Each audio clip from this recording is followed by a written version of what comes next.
सियासत की बुलंदी पर यकीन इतना नहीं करते। ये कुर्सी है, बदलने में जरा सी देर लगती है। राजनीति में मसला ही सारा इस कुर्सी का है। कुर्सी के आगे क्या सगे और क्या पराए। जब कुर्सी मिल जाए तो सब सुहाए और कुर्सी पे संकट आए तो हाय तौबा हाय। अब हिमाचल कांग्रेस में भी कुर्सी का ही चक्कर है बाबू भैया। कोई अध्यक्ष पद की कुर्सी के लिए लड़ रहा है तो कोई मंत्री पद की। और ये जंग सिर्फ कुर्सी पाने के लिए ही नहीं बल्कि मिली हुई कुर्सी को बचाने के लिए भी हो रही है। सुना है दिल्ली दरबार में हाजिरी लगने का सिलसिला शुरू हो गया है। अब जब पूछा गया कि कितने आदमी थे तो जवाब मिला सरदार 2। कितने आदमी थे सरदार? 2 आदमी। अभी 2 है और आगे चलकर और कितने होंगे ये पता नहीं।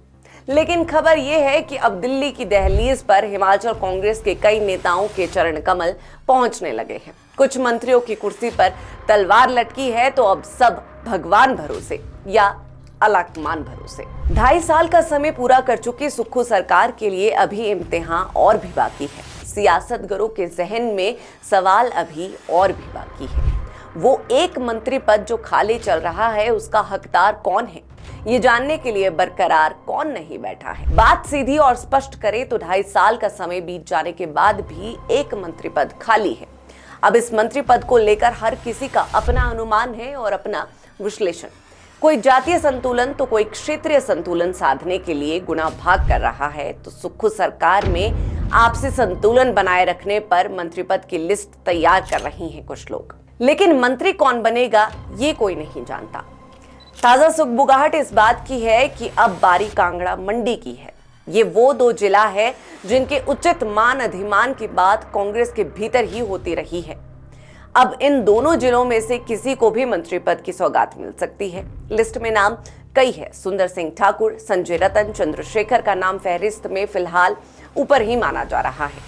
अब समस्या केवल एक ही है कि नाम तो कई है लेकिन मंत्री पद की कुर्सी केवल एक ही खाली है। तो ऐसे में इस समस्या से निजात पाने के लिए माहिर मानकर चल रही हैं कि कैबिनेट में और कुर्सियों को खाली किया जा सकता है। अब कुर्सी खाली होने का जिक्र आया तो सबसे पहले जिला शिमला का नाम सामने आया। दरअसल सुक्खू सरकार में शिमला संसदीय क्षेत्र को 5 मंत्रियों की सौगात मिली है और 3 मंत्री तो जिला शिमला से ही है, जबकि शिमला जिला को ज्यादा से ज्यादा 2 मंत्री पद मिलना उचित बताया जा रहा था। चलिए अब उस समय मंत्री पद दिए सो दिए। अब सुक्खू सरकार का आधा कार्यकाल पूरा हो चुका है और आधा होना बाकी है। ऐसे में अब चर्चा है कि शिमला जिला से किसी मंत्री जी को टाटा बाय बाय कहने का समय आ गया है और कांगड़ा मंडी में स्वागत की तैयारियां शुरू हो गई है। अब जिस बात का डर था वही हो रहा है। कुर्सी का मोह कैसे छूटे। अब कुर्सी बचाने के लिए नेताजी दिल्ली में अपना दुख प्रकट कर रही हैं। अब देखना यह है कि अलाकमान क्या कहता है और क्या करता है। इस बात को भी ध्यान में रखना होगा कि 6 सीपीएस के पद भी खाली हो चुके हैं। उनमें से कई तो सीएम सुक्खू के बेहद करीबियों में से एक माने जाते हैं। अब उनका ख्याल रखना भी जरूरी है क्योंकि विवाह में मुंह फुलाने वाले फूफड़ जी ही अंत में सारा काम तमाम कर देते हैं। खैर, अब जब सुक्खू सरकार की चर्चा कर ही रहे हैं तो जरा कार्यकारिणी के गठन पर भी थोड़ा गौर फरमा लेते हैं।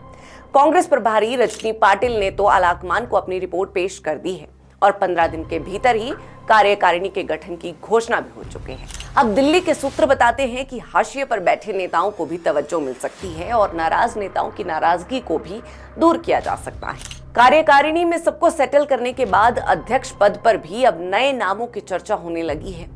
प्रतिभा सिंह की पैरवी करने वालों से सवाल पूछा जा रहा है कि अगर प्रतिभा को ही फिर से मौका दिया जाता है तो फिर एक परिवार एक पद का क्या। दूसरा, जिला शिमला पर इतना भार क्यों। मंत्री भी शिमला से और अध्यक्ष भी शिमला से। अब अध्यक्ष पद पर भी किसी नए चेहरे को मौका मिल सकता है। वो कोई महिला चेहरा भी हो सकता है, कोई हाशिए पर बैठा वरिष्ठ नेता भी हो सकता है या फिर अनुभवी भी हो सकता है। अब जो भी होगा मंजूरे अलाकमान होगा।